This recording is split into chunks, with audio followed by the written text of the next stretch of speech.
ข้าก็รอนเอ็นเจว่าอินโมยเน่ไม่ดูยูฟอร์มปนัลเฮ้ยการิลดูเราอมซูเราเล่มินให้กันนั่นจัสเลยดู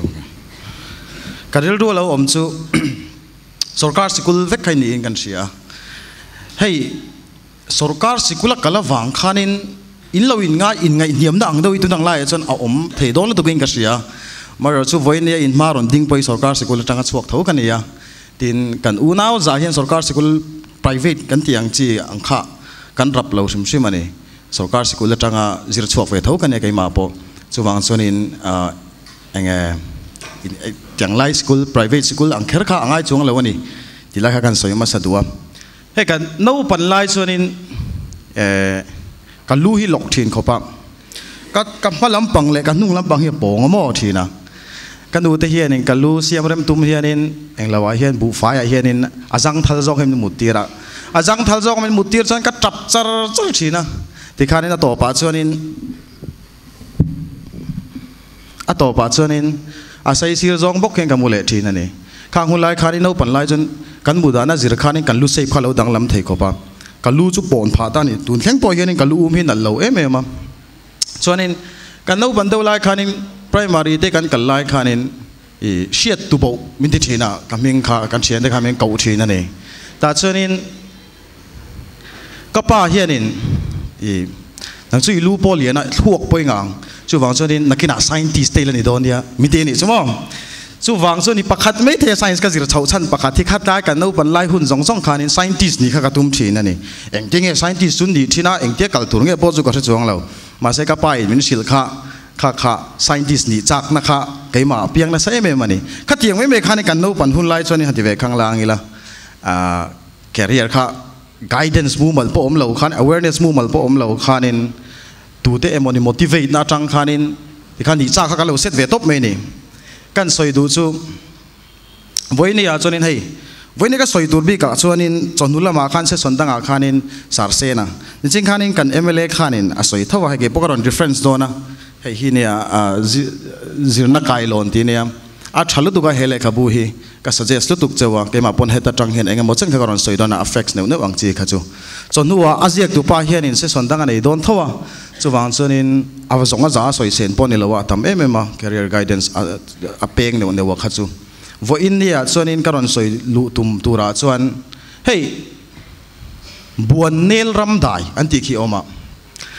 picture เอ็นส่วนนี้อโมยลุตุกันนี่อินมุดอที่นั่นบัวเนลรำได้บัวเนลอันที่ขี้รำได้ข้าจะเตลิมว่าบัวเนลขี้มูนโมยเมย์จู่เทียงดูส่วนนี้ IAS เต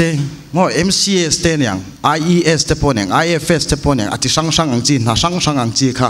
กันนี่ก็มูชีนะโอ้เทียงส่วนนี้อันหลวดตามาจุดที่ขัดที่ขัดกันสวยชีนั่นเองบัวเนลโมยนั่นงดมังคานินบัวเนลข้าหันมูลตัวก็สวยเสียจกัดส่วนนี้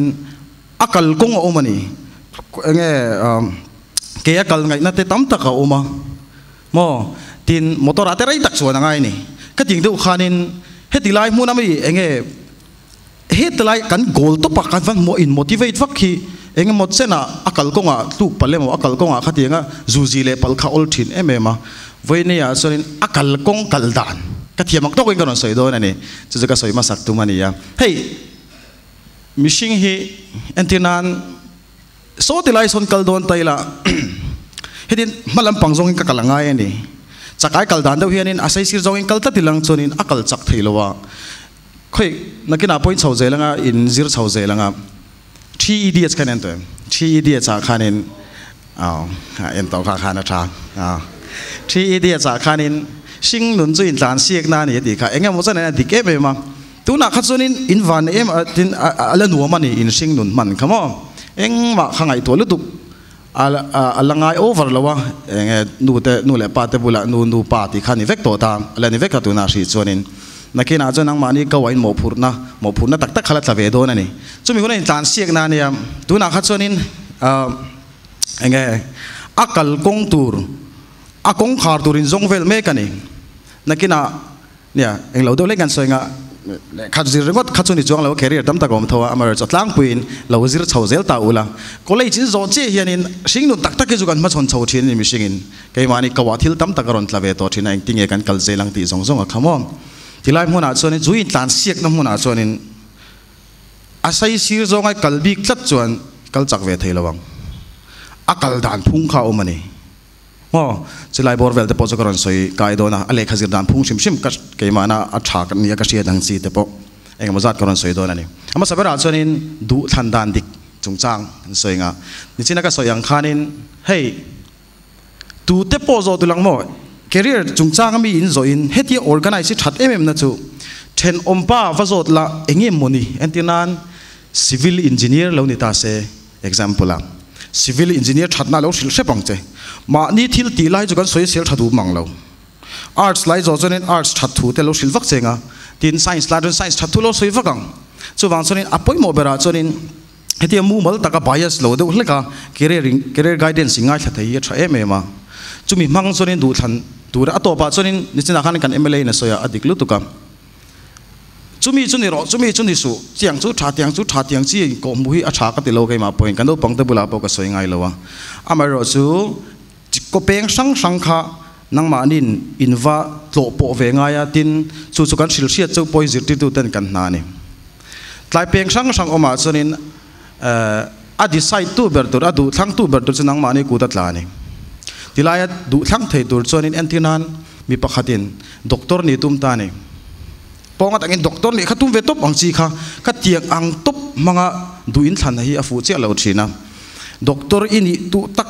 ส่วนนี้ด็อกเตอร์เต็นเองที่เนี่ยอันจิรชาวดานมอเองที่เนี่ยจิรง่ายเองนางเอกก็โทชาวเซลังจูน่าจูกันนุ่งจังเตะกี่มามีเสียชิมเฮียนินอามิลโซงันเอง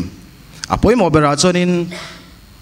กันลิมปุยยังติลายอภัยโมเบริงก็เสียหน้าตัวปัจจุบันมิชิงลิมกันตุ้มเวกันยังส่วนมีกองอาส่วนนี้นังมานี่ดูทันตัวนิดไล่หัวหน้าขันจุดตักจุทิลสังเฮ้ career guidance ตัวนั้นมีท่ากันที่ทุบปุยปอชิมเฮ career awareness ที่เนี่ย awareness ยังไงนี่IAS อันนี้ไทยด้านนี้สวยทีนะอันนี้ไทยด้านเตจุดกันมาโมดันจะสังอังจิตกันสวยทีนะอัดลินหารัศเสียแต่ไปกันเสียจิตเตลังไงอัดลินไทยนะมังเรื่องก็ตาอินี่ตุ้งข้าฟูก็ติเราอัดลินไทยเราเนี่ย chance ตั้มตะกอมันนี่นักกินอาปก็สวยงา JEE Advanced จงจางแต่พอไอ้ IIT จะทีนั้นก็เฉลว IIT สวยทีนะอัดลินตัว select นั่นนี่เราอัดลิงเราตัวไปนั่นนี่ติดทีนะอัดฉันสู้ exam จงอัตราง 0.01% เวลเจ้าฮีอันละทีนั่นนี่เตียงครบจนลินไทยเราเนี่ย chance ข้าสร้างอันนี้อ่ะพอมาว่าจนจุดเตียงอังครบcompetitive exam สร้างส่วนนี้อ่ะลินส่วนนี้ value พอตั้มตะกันยังลินเราไทยนะพอตั้มตะกันที่จุงจนกันละตุมันนี่ที่นักข่าวจุกันดูทันดานตัวนี้อินกัสยาจุดอย่างเช่นส่วนนี้ไลน์สังอาจจะปนอย่างเมื่อกันสวยชาวงาอากงหาสัตว์นั่นไล่ค่ะเสียงเตลังจุมีมัดชนงำตัวระกันละตุ่มลุยสามนักข่าวปอยมอนี่อินกัสยาส่วนส่วนนี้ก็ไล่ดูทันนั่นติกะค่ะจูเล่อินกันเสียนี่ประคัดนาส่วนนี้ค่ะกันสวยพอตาสุขสวยอย่างขานินอาแคริเอร์ช่วงให้ตาแคริเอร์นกเกมาบีกับส่วนนี้โอ้กันสวยเลยแล้วก็งาscience ลำปังทิลเดอเล็กกระดอนสวยด้วยนะอาจารย์สู้ science มีกันยังทิลเป็กทุยลุตุกให้ลำปัง arts ลำปังลุตุกอังจีก็จะกับว่าให้เจ้าลุตุกแล้ววะscience ลำปังฮัตเลยมินเกมาจังกระดอนทัวร์บิงเดียวด้วยนั่นนี่ที่กันสวยนี่ตินก็สวยไล่ขานินเอ็งก็มอโจดูนังจีเตอมอลอมจวนินโลจิกเวเซลไม่งั้นจวนเลมินกัดจงให้อารังเดียวกัดจนมวนตุ่มจวนินกัดตั้งให้ออกติดเซล่ะส่วนส่วนนี้ยังเฟลายง่ายทันทีเนี่ยยังเฟลายเชี่ยยังเฟลายไลน์เชียดมันส่วนนี้กระจงให้ช่วยมันตัวเราง่ายเจ้าโม่เรปปาร์กันนี่เรามาสับเวลาส่วนนี้อุลุกได้ง่ายทักส่วนนี้เชื่อมันนังเชียดเจียนเราส่วนนี้อันนู้นละมาแต่พอยังโจเลยที่โดนเท่านี้อันตัวเล็กก็สวยดูจู่กันลู่ตักมันอาเบะบอมขัดเล่มก็สวยดูพอดโดนอาชันจู่ก็สวยอย่างขานิน career วัดเฮงตัวระอักลดานก็สิลทดพอดโดนเจ้าก็ดีจู่มาสับเวลาส่วนนี้เจนในโจก็เลยขจิรดานเฮ้ยก็สวยนะสักทีนะมิลเราที่ทีนี่น้องส่วนนี้เวย์เบอร์พอลกันอีกเรื่องเฮ้ยจู่ก็สวยงามมาจู่สิกุลาเด็กก็ทอกเวทีนะสิกุลาก็ทอตั้งก็บานนัชนะนี่เกี่ยมาแล้วเด็กก็กัลนัชนะนี่ก็ดูด่านขันที่ละกัลเราเนี่ยสรุปดูก็อภัยก็ติดทีนเอ็มจู่เองไงติดส่วนนี้ role learning by heart ตบกันที่โม่เฮ้ย India ra ma kan oma by heart chung chai ka soi phot du chu by heart lo thei lo ani by heart angai I pass du chuan tin tlai hi min zon fo thina ke mar sia thiam danin ka vazi kha ulu den longai thlaula ke mar sia thiam danin ka ziak don nge no thi ka by heart top don ti hin soi thin ani tuna mi khan lo taila engemo nang mani zir chunga mi science thilani emo antirnan current electricity chung chang ten zir ta ni define charge ti taila nang mani onward in ziak don ta ula in sap tong thiam khana thlin chi lo thina ni ta chon phel nuai in wazia khanin ako tum te ka bo the ni chuwang zonin kha kha afu ber lawa nang mana sia thiam da nang sap tong thiam lutuk si lo I wazia pher nuai kha enge mo chena aboi thak thina India rama kan education kaldan phung le kan exam system a chuan mark score thata har thina ni apoi mo chu mania ka thu soina bo ka soi to a hei mishing hi kanin bual zo hianin ti dan phung hi omani enge ma saberai teng ti so ivain bual tro ivain buala sonin to elini sufaya ama sabera hak tur su ke korte ni ke korte hanga jota ke kori ham pun fena mo ke kor kha khateng khanin I hang superman a oma superman ka jo exceptional case ne ka jo soilo le ne superman ani mo a pon lama de ke korte ka ha ni khajuan ka jo kan soi thailo mi pa ngai superman a ti lo ho jon chen chen le kan in chei kan I bol zo in thomno kan ha chin ani tiang ang deu chia chuan akal ma satur lai o mani chu ka soi chu abikin science ate mathematics a subject danga pon effect kang chu siat thiam na in siat thiam nga chuta I siat thiam sa kha I vongwang chui vona chui waziak chuakang chon quality dewin le khai zir thei don ani chu tak me chu aboi thak mem chu sikul tam taka siat thiam na zuan kan khan von na an zuang lu deya timang khan thadeu dewina pass so ve thei thawani enga mo chena mase tuna chonin kan sianga he kan question to tlemina changkang do hot question an tia higher order thinking skills kan tiang chi question kamo kha ka tlemin ron tam do lek to kha ka chu siat thiam nge ngai ne nakina chu tuna ka soi tur hianin at amamo nge wangani technical entrance ingkal chon I by heart safa zia tur pakhat ma omlo I siat thiam thamangai chan ve kangai don chuwang chonin chu le khazir dan phung tur sim sim hi ni kasalawa inting le khazir thin kasalawa ke chu kono pan lai chon ka siat thiam lo chon ka chi ka zir pe lo hei thil by heart kan in lu tu ko wanga mathematics si thiam kan ing ka se ka that siat wanga mathematics thiam kan ka ti thin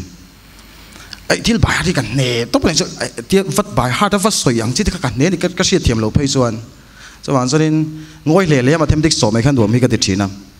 kha ka mathematics enga mo chena ka tuina chan pakhat te poni thayang chu so ka soi tum zo ka chuanin ati dan phung om I sa thiamanga chu ta I by heart tang ma chu tiang ang step zel chonin injir chhona pozerang chu science te lek thil ka soi don ka ti to kha ke ma chun ha kan bharti rang te chu atuna sim chim science la tum ril ru ang chi han ban phar lok te wa avalom ve try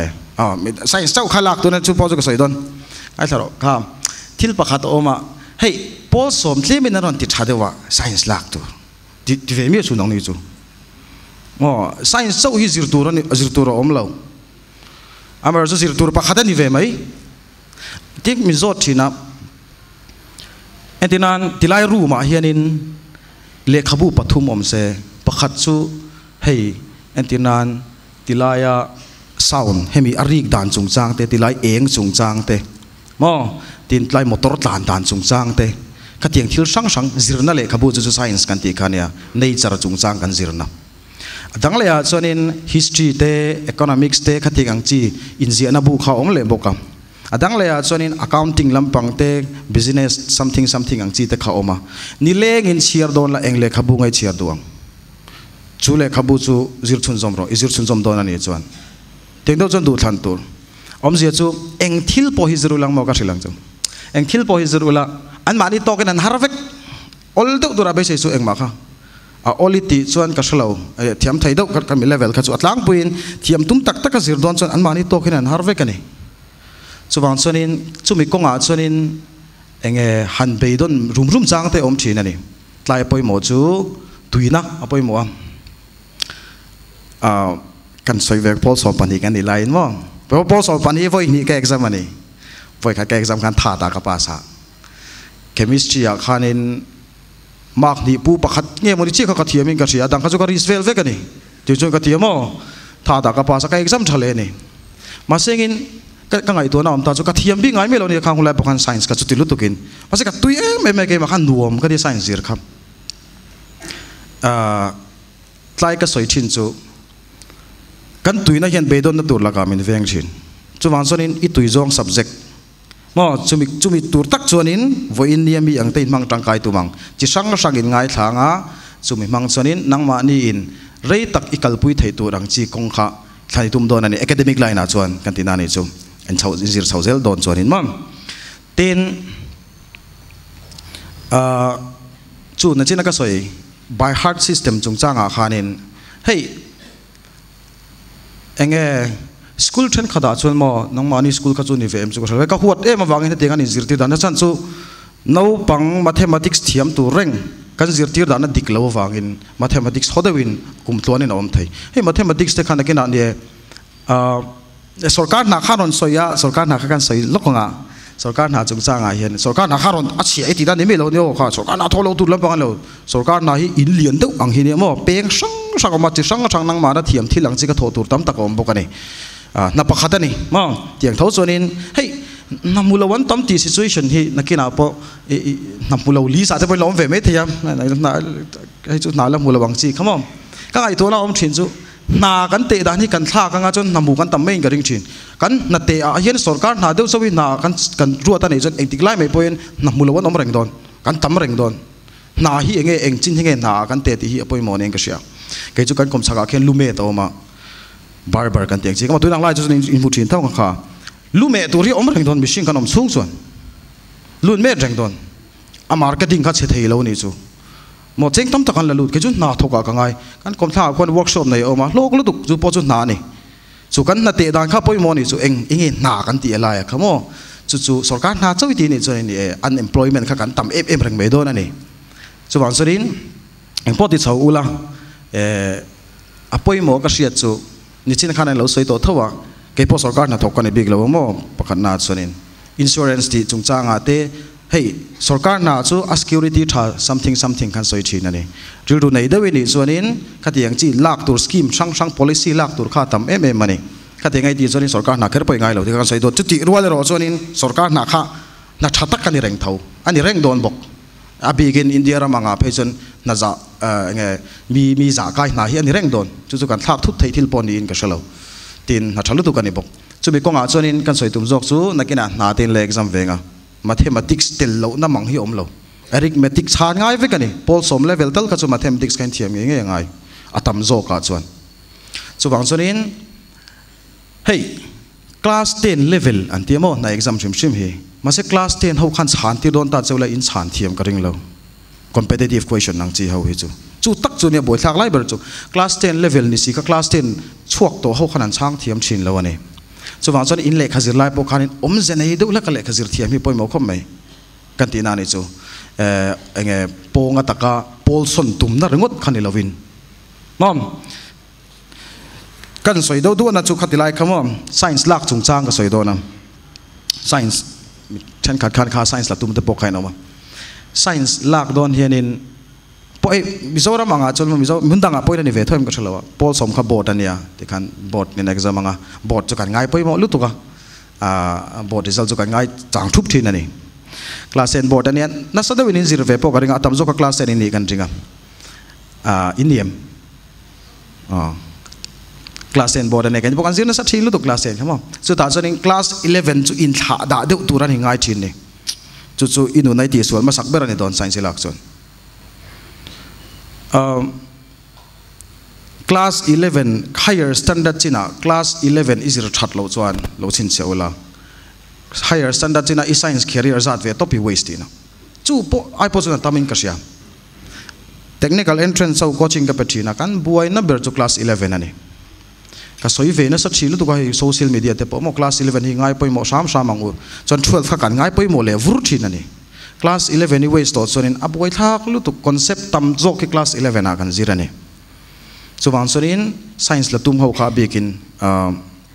science la tum khelo apo mo subject dang aponi thei thawang chu class 10 ka ha de le ka class 11 chu tlemen ka relax dewang ti chungin class 11 zir lo tur ama sabera thầy to pin a begin science là tum tan ka soi thai na cheu ni lawin chu kai chu hei thil va fake ku va ti va ka thiam lawa ani nang ka soi mai dona class 10 is let thum amo let li sovela is huam lo chonin science han langot te boka thilom jeni vak lawani I huni khoral mai thei chu thilom dana ni chuwang chonin omjena ya science lak du chon pass thawle ngor de ka chu ka soile soi nu a by heart thei chin khaoma an by heart chawan pass ngor ang chi khanom china a that lo na de umei chu in pass in by heart vak rangot chon mo sathiam si lo chon in pola sang tel telanga in confi lo tel meng ei entinan BSc mathematics ni la high school level po zirtir thailo top ni kha chonin ka BSc mathematics ni na ka confi pui ngai na om lo ni confident min petu ai ma chonin pressure min petu mai ni chin a chan chu society ya chung ko expectation asia ma kha khan mo base na asia ma khathang an base ya kha kan ni si lowa china chuwang chonin om jenele khazir hi tu le me mani kati tum na ni chu chuwang chonin nang nei chu kha in ngai tha uluk da ngai tha ulang mom om jenele khain zir nge ngai ani lo chon pol san ur ringo thi om ji om mi lo nia ni nakina nang ma ni bokati so me yang chau ta chonin science da tum ta na sia tu tul ting ka soile chu tlemin khatlai ka thil soi tu ma hi akal kong ka soi phot lo chon up career ringo thi khan soi kai chonin om ji om donin ka thlo chan chu in zo solang thi ka lau em a sarin sarchikoan athu soina I civil engineer ni chu thalu tu ka tia ti ringot khan yang ti ka lawa tlampang khan lo ni akal kong hi ka sil chunga chu izo pe lo chonin hanni ka tum lo me ro thil dang option dang om thau science lak chung changa po chu ni chu ka soyang chon chu tiek ang chu in pe don ani lo chonin science lo kha subject dang lak thei reng chon thun lama pon soinga career sang dang chi te emo skills lampang chi te hey sikul kal chung chang hi ka soi du chu mo actual kherlo ti hi tu nang lai chon engemaw chan hi move a om to an soi thina ki sikul lakal sam te hi chu po som pani tal hi chu zo tum tur engemaw chan khan soi ka entrepreneur something ang chi kha thalu tuk thawa amar chu education nen point kal kop thei thawania I le khazir khan mo engem moni a hal lang kai che kha tu mani lawani ni na taka chon le khazir tang kai na te kan thathiam che lo tining ka sia enge voi khat lai social media nge mane kam huwa A+B whole thing square te man na om lo reng antia ama saber a chon man na om ani thiam lo wa ani kam man nai siat lo mo man na oma chu amar chu khatilai man na lai kha entinan chomya wa thak chi te chu ni lowang mo chomya kan wa thak ka A+B whole thing square a hang chem mai han ti tur chu ni lo mai thei kha chu mar chu in sia tur chu hey nuna har sana dagi tok do ni khati angchi mathematics kan zir te that na mem chumom problem solving ability ke mania alo tu thina ni har sana dang I solve thiam phang thiang ang chu ethics kan te che nung chang mo yang chi te discipline te thil tam tak education hena keng tela chu ke ma education ka langai na thau thawa po som pani thleng tal choin la drop out chu la ti ve sam ro eng subject mo zir ve sam ro nang ma ni in moral te in nung chango khatiang sam ingai tu adan hey rational thinking kan teng chi temo khatiang chi uluk zo ka du film zo ka thilingai tu theina konga te puyang che chuwang chuan khoilaya enge mo thilaron viral thu tang chi mo tiang ron lar thu tang chi drop out pha ngot tang chi ka jo ka support vak lo thina ni enge mo chena amar chu tu mu mal takin nei ni ro sorin kha jo ti a thei lu tuk thawa nang mana gol mu mal taki setani chuan mom ten chung ko din munai nang lowa zir reng thei lo hi tu nang lai chan le khazir man hi tau to em ma a le yangai ni cheng kam tak se nangai ni chu wa chan zir reng thei lo chung kuang po khaom theya hey kalau soi me nga ka u hi sipai officer ania tuna captain ania sipai te a te hian lut thei ula khati ang chi ni chon mo enge chung kuain e zon walvat nga ang chi din huna chon sipai lu te tha ka ti lut tuka tin sipai chunga hianin he kan share lar de oma kan soi penglo konga NDA kan chathina National Defence Academy entrance ania heng dai science chawin exam thei mon tia ani lawa arts atang pon exam thei thowa marchu mathematics te ngai wang in science chu tlemin an prefer de uthi namo chuan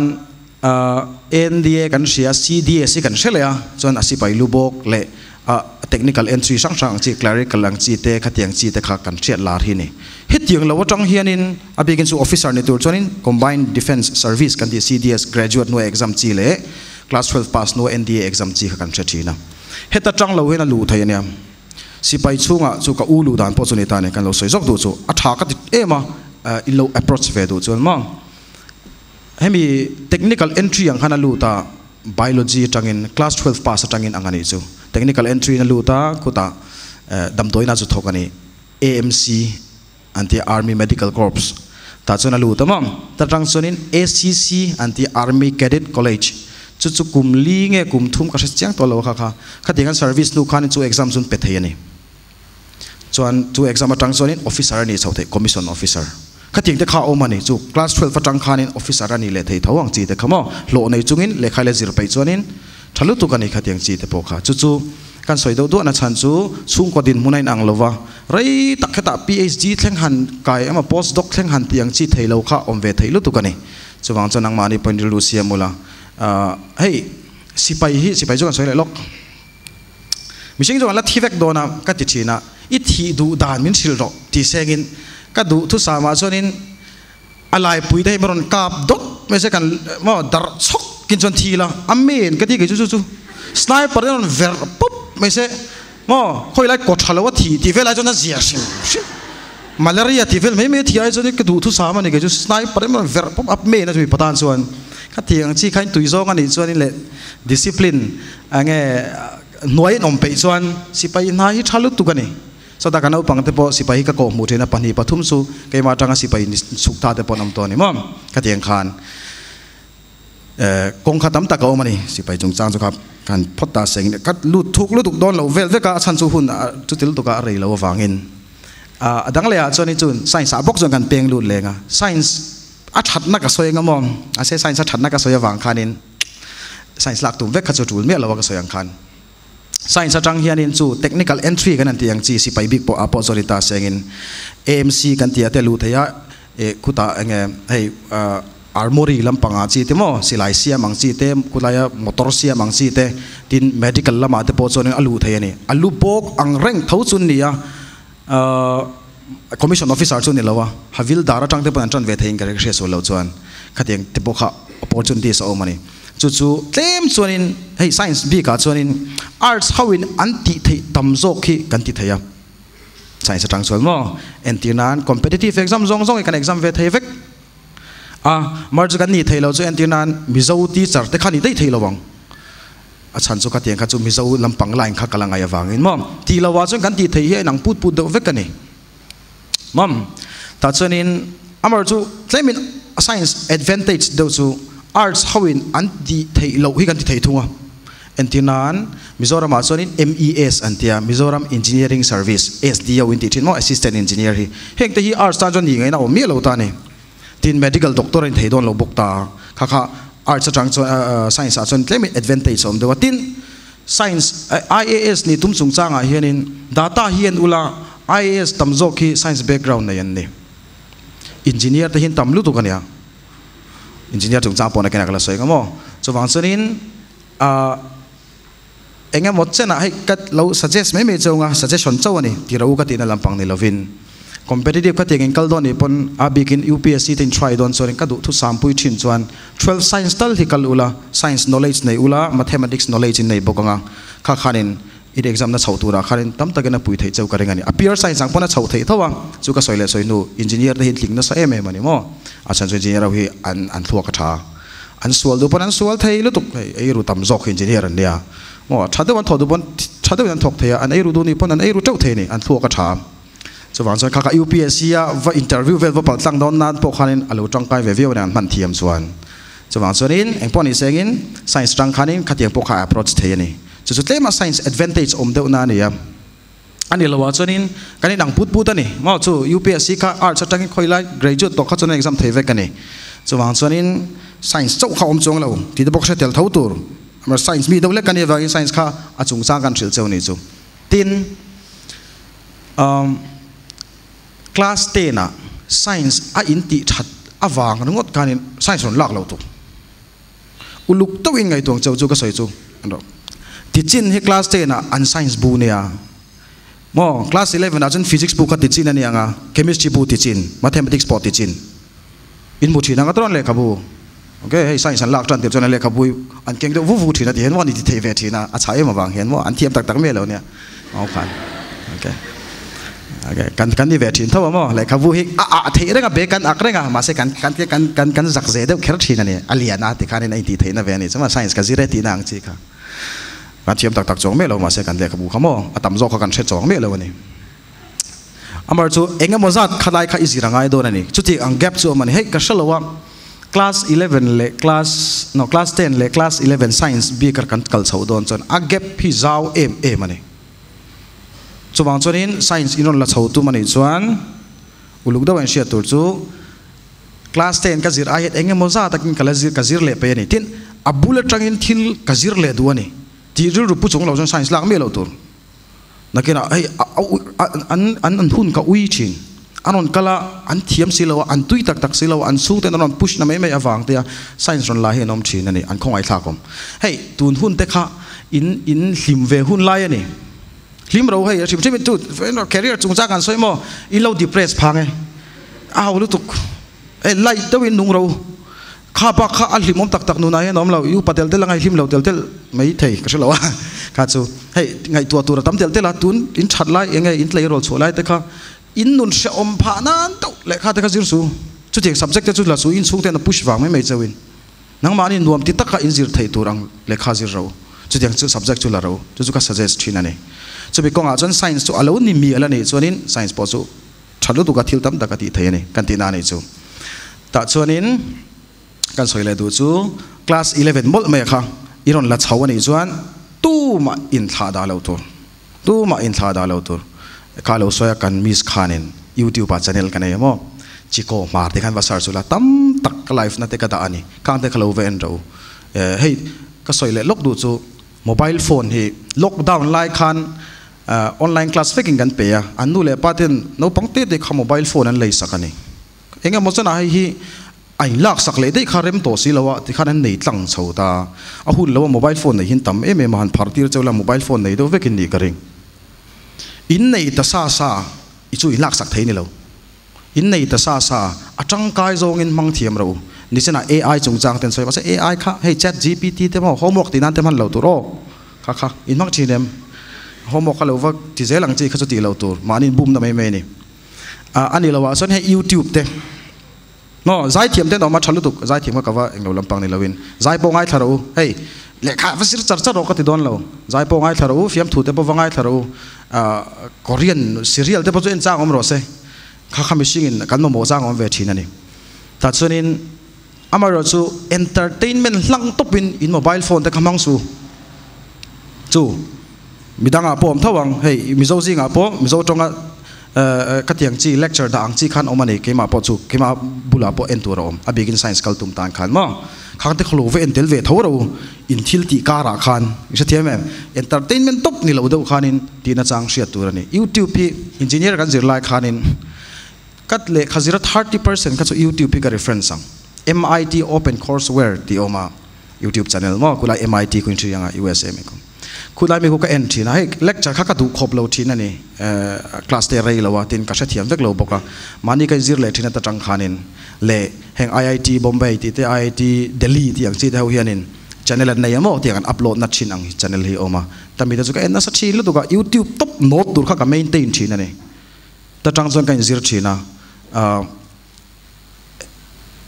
enge aman tang kai thei lu tu ka ni le kha zir nan lai po chu sia tel tur entertainment akal rol khanin khatiang po kha ti ve thei ti la ya khamam chu kan soile phota chuan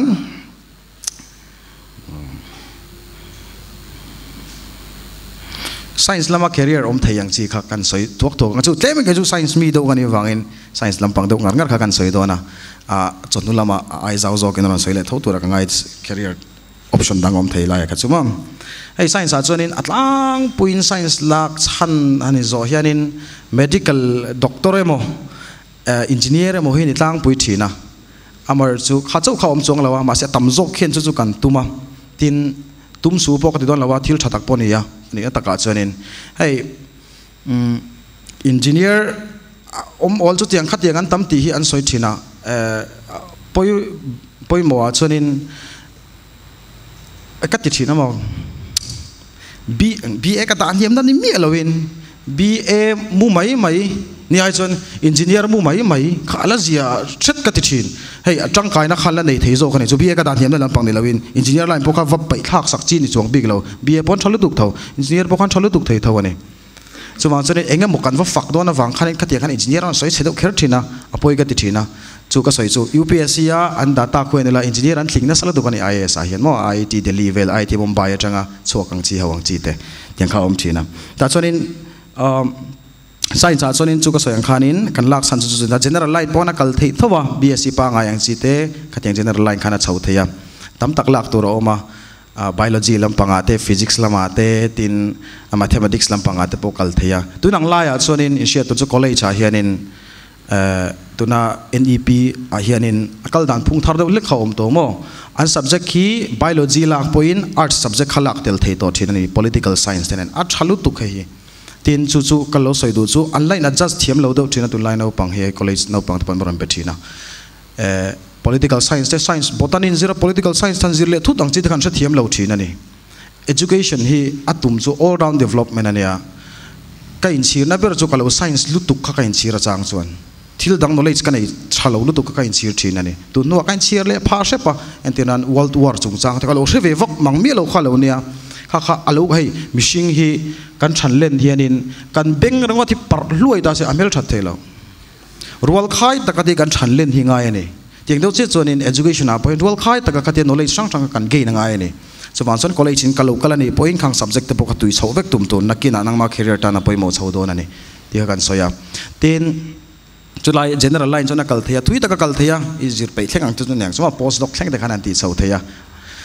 dang le a chan chu kan ti chan tam zo ka chuanin technical entrance chuni ta ni technical entrance ki kema ti mi ani wangi tle me kan thur bing de wanga chu chin ni chu om ta medical lama kal thaya biology la chho khan mom PCB antia PCMB pona kal thei thawa P khan physics and tira C khan chemistry B khan biology chuanin mathematics po chu lak tel thei thawa in du chuanin ti chung po khanin apania la ko po khanin medical doctor khani thei thawani amar chu compulsory ne lo thung ta ma dang le a chuanin PCM khawm le a chu po chu PCMB ang po chana kal thei thawa ala kop thei ka tina ne chu masela kop chung chang khana kina ne in zo lo chon la kop kher khangai lo nia class 11 in nilaya in career option in than fel deu to chuanin la kop kha hau tak mai mai thina pakhat lama kal mai po kha poi chung lova soi du chu ta chuanin physics le chemistry le mathematics mang khanin engineering line lampang chu approach thei ta ni engineering line lampang chu kan soyanga tam tak ka oma zir thei tam tak hei Mizoram hianin quota kan nei mo state quota kha oma chu state quota noya chuanin tam tak zir tur oma civil engineer kan tiang chi te tin mechanical engineer te electrical engineer te architect te tin atam tak on food technology te chemical engineer tiang chi te computer science engineering kan tiang chi te ma mining engineer textile engineer tam tak zir tur oma college thatak taka seat kan nei ani sumi vat thlinga va muve thei tur chuanin technical entrance anti votin chu exam angai ta chu NTA anti National Testing Agency chumi noya chuanin JEE anti mo joint engineering examination tinia engineering entrance mo ka ti joint engineering examination tinia chu exam angai thina kum khata voi ni a exam theya ta chuanin ati thatna jok kha thlan theiani du chan pakhat chau po chu exam thei thawa ma sengena pani pon exam theya dikhani ti thana jok kha si thlannan alak theya man theya chu chumin noya chunin asang hau khatle men kan soinga Mizoin kan bo de hlek ang chi line khama Mizoram anga chunin hei insia tur chumo chu tak chu sarkar na I thok tu mem ngei thok tum lo ti mang hianin ala peng thuang le theya sarkar nai thok tu mani chuan sarkarin ang engineer nge anlak tam deuh lek state b ka ni chu kati central a chon lo soilek lo taila state b kai Mizoram agaron holenga sarkar na thok tu mani iti ani chuan tin atam jok po khanin enga mochen a iron exam do ni tum do nia kai tilawanga kan tia sarkar na ka jong pelo tia atam jok chon exam le thau enga mochen a mo chu ti chu sarkar nai na thata kan ve tho wangin chu wang chuanin sarkar hnai ron approach le don ani chuanin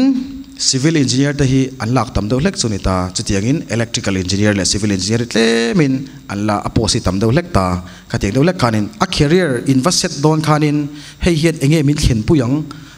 final destination tur khatlemin vathlir zau thiam ve do hlek ka ngai thina kan soinga kan chanchin chete kan engineer zir dan chanchin mom kan hun lai khanin technical entrance su kan exam ani tati thave pa ngai lu tuka civil po ju ka chang ve re gani an thenom pa hian civil hi la vero tia ngai tha thadu lawa chonin higher technical kan an kalam kan an zo ta ne enge engineer kan sit ne ya hianin harber an tia triple e hi har an tia triple e kan te zo electrical and electronics engineering ti ne mong harber triple e har an ti berin ka sia an oh chu kan du an ti ko kan option kan da ni e kan then dot bo kan chiang chu lo kan chiang chong lo a har zir ro chana har do lek zir la that doni knowledge te po thang chu kan tia electrical thiam bok electronics thiam bok ni ang do khanin e khami thiam chak na mang mai me te khanin kan ka zir chan pakhat ani chu ol do kha zir du lo ni zir ro chana har do lek zirang ti kha karil ro ma ka tiang kha kan thun lai ka chonin enge mo sana khanin career awareness kha that lu duk lo wang khan mom ka tiang wang te khanin kan zir ani chu ka soi jok chana chuanin chu kan ho chhota sarkar na something chu kan boy pui chho chuan civil post nga anlak chuan electrical chu post ni amo post thum tiangzel kha lo ni thin ta ni achan chu civil kan mo na hila san ema wangin khating do khanin tlai sarkar nai jong le don ni zonin I engineering line thana po kan tlema film pur ve do chu ngai ni kan sia ani lo chuanin antenna tu nang lai chuanin hei nge private anga kal thei tam tak oma a farm ang ten siam maya khatiang te po khan option tam tak om thei thawa civil atang po khan ma ten tunang lai a chon ka tha ka ti do ke mana kan soi zau du pakhat chu computer science and engineering hi hey computer science ron zir chu ko kan bet sa te po neta an oma kan zir pui te po khan ma computer science ron zir chu khau hi a thalo an ti thin na chan chu acha chu kan bet chau ka thiam tak tak kan oma ni so lailen ni thinem lailen so darbu ti velte siam tu te hi chalutuk song somo so dingani kan lian lutuk to ni tuna chonin song ate po sonin founder a chi te pon telve ni ta chonin enge computer science soi chiat na chan thin chumo nakina pon tu te monin anlo shrilang choti kalawa chiang lo loi chiat tur chu programming zirangaya programming kan ti chu language ni hey tong thar zirangai science lutuk body chiat to lo mathematics ro chu kan lam manangaya programming kan ti chu language ani hey chi sang oma java ti te python chi sang mai ka programming kha oma ni khatiang ang chi nuam ti lo in computer science and engineering an zu zir thina wang computer science ron chuak khau kha an thiam tam yo si lo coding kha chu wang kan mu niam pha ta thina ni thalu tu kan heng nakina ka soidon IIT kan ti homo IIT ang hawa chonin computer science arash berani thina chana har ber thin an du lutuk software engineer kan ti yang chi awi chu wang chonin private anga inkal do ni pechon software engineer hianin tam takin anga opportunities om kati chu lailen tele pani pathum vel bakit lema tiang chi a farm lian do leka ding hi an lo om lo ni software company yang chi a farm anga ding mo ron compete vero ron din vero a thalutuk mania kan va visita building pathum lian tu do lo to ni mo office puido ang khanom so wan sonin tiang te person on compete theine computer science thalutuk kan ti du na ni chu lo nual so lo tur computer science te pokha chu mission khatin hetilai an lo mu to tangin judgment an lo siam thina enga mo sena ani dana ni chi lo ni heng foreign ang chia kal du tan phechon computer science and engineering atang hen foreign chu kal all same me mani US ate mo ko tiang mun sang na thote chan sam ta ka o mani kan ti du ni thil dang kha chia tai ka tin lampang ni lo vin chuanin medical lama khanin soilu lenga chu ngro ka soilu mai advance kala soilo JEE mains hi tlang puin nuai som pathum velin indiram puma an exam thina tlang puin chu pa chu average ania as chia chu ni lawa nuai som pathum velen exam thina chung jing atanga ati tha nuai ni le a figure nuai ni sing ni le sangli chawvel hianin chu pa chu athapani theilawa nuai ni sing ni sangli chawvel khan JEE advance antia mains le advance kha omani share santur chama mains pa ngai tang chonin heng NIT kan ti te IIT kan ti te IISc kan ti ang chiau kha alu theilawa engineering college pa ngai ang chiau kha athayam IIT kan tiang chi hote IISc kan tiang chi hote lu chho tur chonin advance kha chana ngai le thina ni so advance chang thai tur chonin ai asoi thap thei lowa 45 percentile 50 atanga 45 percentile score phachin hian chang thei tlang puithin achan chu flex chu eta kha khamo a exam tam dana zirte khana danglam ve thina chu advance atang chonin IIT chu thinem kan open lai jon IIT lui ka chak thin khopamo masa kalut talawa kalut public lawa katling lawa kai po masa pathian zaring kan opang te jinga tling an oma pani kan ei ve to IIT lu thei kalo me ma at India ra ma chonin engineering lampang chi hemi technology lampang zirna chona thaberani au Asia pumang point alang phani IIT yang chi hui chama institution thalut tukani vaira ma kalula IIT lu chon IIT lu kaluta ti ulang tu manan bol lawang chau thiam turan ngai khal top ang chi kha om thin ne chu mi lu thei ture ro sorin class 12 fatrangin technical entrance to advanced to chana nga ya advanced to tin ne chin ka soi kha a question ata fa hey khovel pum ang point UPSC ai point an mani level a chon an question hi harazo kan da ni a ranking a chon mo khovel puma palina mo pangana vela omeng ka sia IIT hi chu a question difficulty level kha chu chengte po chu mani ka soi zo ka chonin question har ve ta kani dona tin po har ve ta kani ngei don ti chunga ro jang kala tu mani ti la kha nang mani ala win set fel ulang kha la ka in tu mani chel mo ta chonin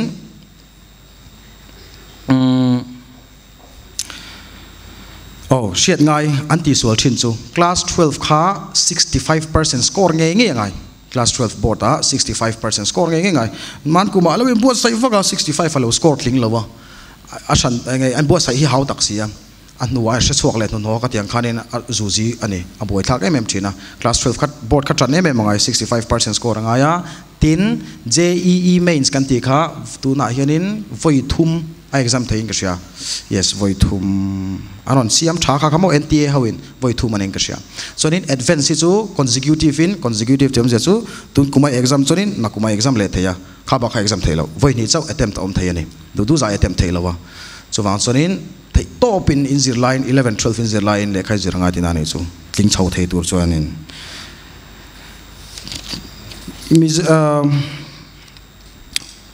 englawa tang hianin IIT JEE advanced tang hianin NIT zonga sa ka chir chok vek lo ka tamlu tuka IIT bi khi somni pathum kan na ya tin Bangalore khonin IISc ma Indian Institute of Science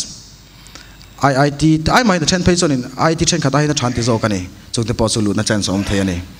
kan soi tu tin engineering line bi ga khanin khate chhonu khanin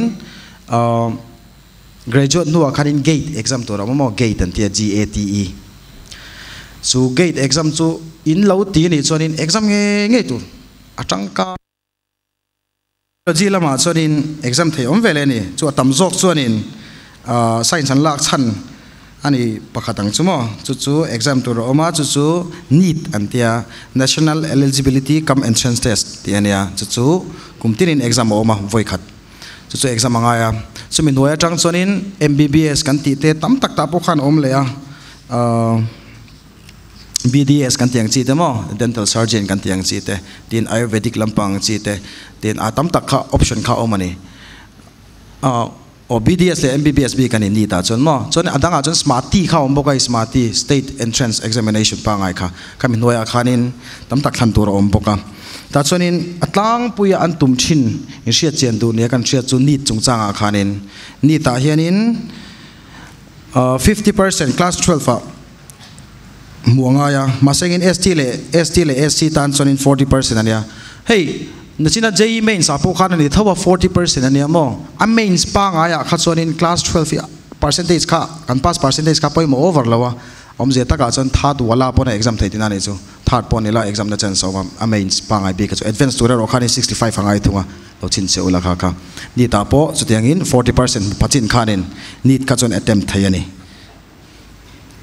ta chonin amak distribution kan soiwa hrimanga physics khanin physics a question somli le panga oma ti ka soi tuna chonin la chin chiavek seng lo mai the na kan initiate beldu chonin na kana asan pa ta pon mara zot thei thawa physics kha question somli panga oma tin chemistry assembly panga zoology assembly panga botany assembly panga mo an vai mai kanin marks assembly ve kan puwa chuan total mark chu zasari som hian yang Aadhaar card thum chung chan tur ani Mizoram exam center oma mundanga choshan pangai lawata exam mai thei thilania kha atlang puin Mizoram anga chuanin MBBS vachang phatur chuanin zali chunglam score nge angai a competition ata ve me ma chan chu exam an tam ve thina wangin Mizoram po sang chuang fen an exam china ma chuwang chuanin khami tum in ni chuanin 11 le 12 ni lai tanga thei to pa khatiang lampang oriented dawle khazir kha tulani ten englo shimshima kha technical entrance pe katum lo indi pon mo technical entrance oriented tal zirhi science zirdan turani san chu technical entrance sa son issue thiamang manga wa chan nge ngai question de vek khani dona hei tu nang lai hot question an cheng ti de vek khama he de lai bla bla bla kan ti satlia ro dang che wa chan tur ka chom mang lawa chu wang sorin she thiam chunga ile khazir khazir chhauze langai ti na chu ka te nga tling thai tur chonin ani lo chonin azuzi thai viawani she tur hei coaching ten kal le thina ke pochu coaching ka pe thawa ka soi du chu coaching de ka support over lawa class 11 le class 12 syllabus thawri kan lo zirtir class 11 le class 12 fan ni la hian thei top so seng athlin thei reng kanau pang then khat te po coaching kal mi lawin engineering a khani palina te so pani te ron di thei ani 11 le 12 kapula kalang chi ting khana kal thei reng chuwang sonin 11 le 12 ka thei top in zero om zen le kha zero ka tinani chu katlam pang khain tu mani chelma coaching han kal le te hi hu na wi oma sum le pai tam takena hek boka chuwang sonin in tlang thei chonin du thu sa mani tinani chu ti khani na thuak chu zo mo a songa za hi chonin ka soi seng vek don lowa chuan Q&A don lut then ka ron thon thawa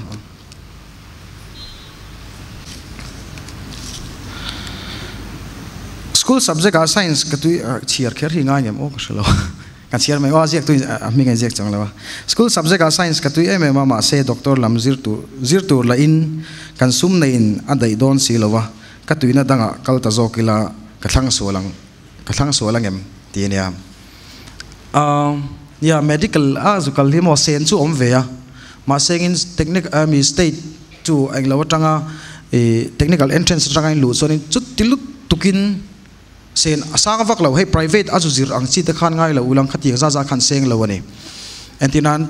engineering line apozon soi tai lang mo an seng tlem tu ku jor hata te pe chon an seng mang lo do thone hostelize om khan in mess bill kha choi ngai ni mai atang chu sarkar khan tum sak cheu ni chumo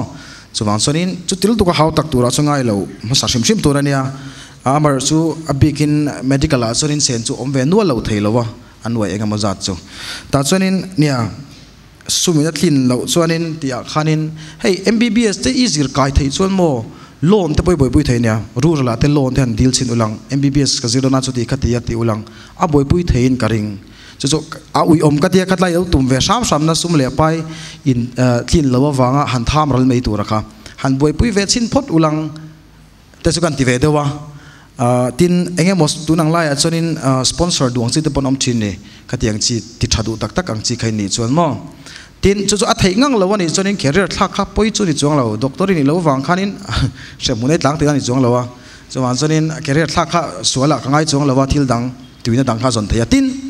tuina le tul na hi ka soi du chu mo hei ka tuina ti va khi thei lo chin omania chu soile soi nu chung kwa te karin ang lo wa ka ke pa basketball te ka khel thina isang vak lo chung hian entiran basketball kha ka tuya basket NBA te thlen ka tu mani ti ngot khom ziom lo ni chu ka tuina satlian ngot ka vak thei lo ani na taka chuanin chuwang chuanin a tul na te po hi ngai to tel ve ngai ni kan sung koina mo na ang chi te mo tin katlai kha chutia kan ti chuanin thila tui chop theilu tu ke boti ra science lak tum kan lo commerce lak tum kan ya ka thian pan lo lak lo tum ve le ka ngei lu tu ka atu ka science ka wala ni ti jang ve me chu science ka lak san ne min erdo me pakati mo commerce on sirvesel ka tu ma ka sir tu mangang kha ka pe lawa rukin science form ka feel apani chu atui chau thei atul na kha omani tin khamizan khanin kapute ka rona kapute ai lak ro chonin science ei laro min lo tia kan su koin amamo na asang zokin ka sia atia khati kha chu atul na awang khanin atui chau thei ke poka tui talu tu kanan zir chawa tuna khanin ani na taka eng subject ma khani na taka ka tui li le cho ka tui lo le kha al om mangin ka ding lo thei to pin la chuat lat lo thei to pan suat chin vek ula khatarang khan kan mi zi na mil do le kha kan thin ani eng ma ti si lo ka tui lo ti mol top te ka thiam lo thina mathematics zir thape mi si lo ka tui lo han ti ngal ro ka chu athat che thla ka ni han tem ve chin chim phot ro mo kha te kha poi mo in ka siam ta chuanin thil tam tak ti to rom doctor kha lo flop palani point thil dang apo khan atui chop chau thei lu tuk thau ni kan tina ni chunang ma yang rola chuan so architect ni tur hian engkong nge zo ngai ti ni mo architect ni tur chuanin chu na chinami JEE kha exam anga ya JEE hi chonu le choma angin an then sang sina choma lama khanin paper 1 a khanin BTech BE kan ti hau khania paper 2 chonu lama om thina chuta chuanin B arc kan ti le B planning kan ti mo chu exam anga ya ta chuanin emi science thil kha poi mo overload chemistry physics vel po kha ngai lowa mathematics le drawing le aptitude test ne wang chi GS paper kan teng chi ka chhana ngai thina chu ani om dan chu chuan architect CT ka hriat sual lo chuanin JNTU kan ti Hyderabad a khone kan neya mundanga pakhata mo kan nei pa vain pa level kan nei in ka hria atam lawa architect khamo tle mena rush ve thina chuwang chuanin architect in tumani point theito pa lekha zir kha ngai ni uluk dawin mathematics te ka tran via wangai an mathematics a har ve yang reng thina ni chu JEE mains 2 thawa lu tu tina ne chu paper 2 atangin chonulam exam atang khan mo ठीक है dong le chuan